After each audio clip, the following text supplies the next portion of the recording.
Good afternoon. Good afternoon. Thank you so much for joining me. This is the podcast, The Endurance of Labor Laws. I am your lovely host, Lesley Sullivan, and today is episode 86, and we are going to take a quick look at the American Radio Association.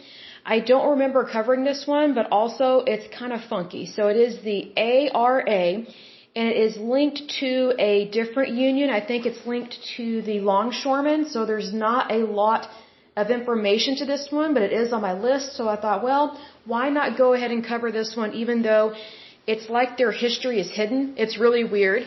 And so when I went to their website, it's just a union employee login. So it doesn't give you any history whatsoever, which I find kind of odd, but that's just how it is sometimes with unions. But again, we're going to go over the American Radio Association, also known as ARA. But first of all, let me give a big shout out to my listeners. So a big shout out to Virginia, Oklahoma, Texas, my lovely neighbor, New York, Pennsylvania, British Columbia, Oregon, Florida, Alabama, and Ohio. In terms of countries, we have the United States listening in, Canada, the United Kingdom, the Netherlands, Slovakia, South Africa, good to see you, South Africa, Japan, and Denmark. Wonderful. It's very nice to see you guys. Okay, so let's go to the American Radio Association, and again, it's very short and sweet.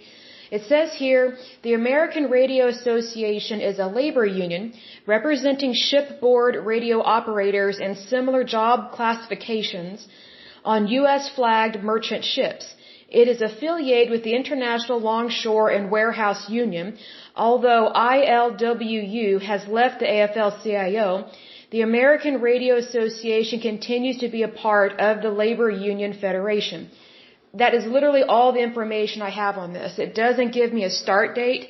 It doesn't tell me when they merged necessarily with the Longshore and Warehouse Union, and we may have gone over that more specifically when I was researching the International Longshore and Warehouse Union, but I just find this kind of odd that whenever I go to the American Radio Association website, it gives me nothing. It's just a login for union employees, which is really odd because usually what I find when I research these unions, it gives a history.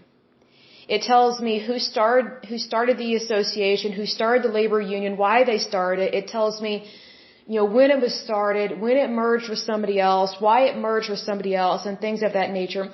The only thing I'm able to find is from a website called influencewatch.org, and it says that their location is in Canton, Georgia. It gives me their tax ID, which I don't care about. It says they are tax-exempt status, a 501c5 organization, and their budget as of 2017, their revenue is $514,223. Their expenses were $267,000 or $604, So $267,604. Their assets is $716,748. So I just wonder if they merged for the sake of money. I'm not really sure. I find it kind of odd, but that is it to this one. And let me double check and see if the International Longshore and Warehouse Union tells me anything. It says here the International Longshore and Warehouse Union is a labor union which primarily represents dock workers on the west coast of the United States, Hawaii, Alaska, and in British Columbia, Canada.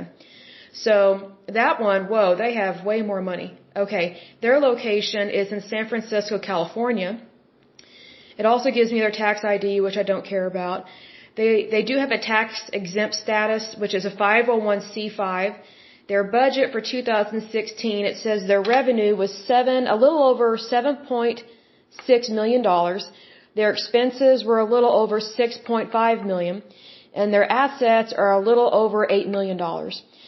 So sometimes these labor unions, they merge with each other for the sake of having more power in regards to their contracts, and it also deals with monies. Because if you're kind of a teeny-weeny labor union, nothing against you, not by any means, I still think you're great, but these larger unions, sometimes they kind of gobble up these smaller ones, and then it's like they don't want you to know the heritage of the smaller ones, which I find kind of disheartening because every endeavor starts small. I don't care how big it gets, but every endeavor has a beginning, and I think we should know about it, but with the American Radio Association, it just seems kind of hidden. But anyway, that is it for this particular podcast. So until next time, I pray that you're happy, healthy, and whole, that you have a wonderful day and a wonderful week. Thank you so much. Bye-bye.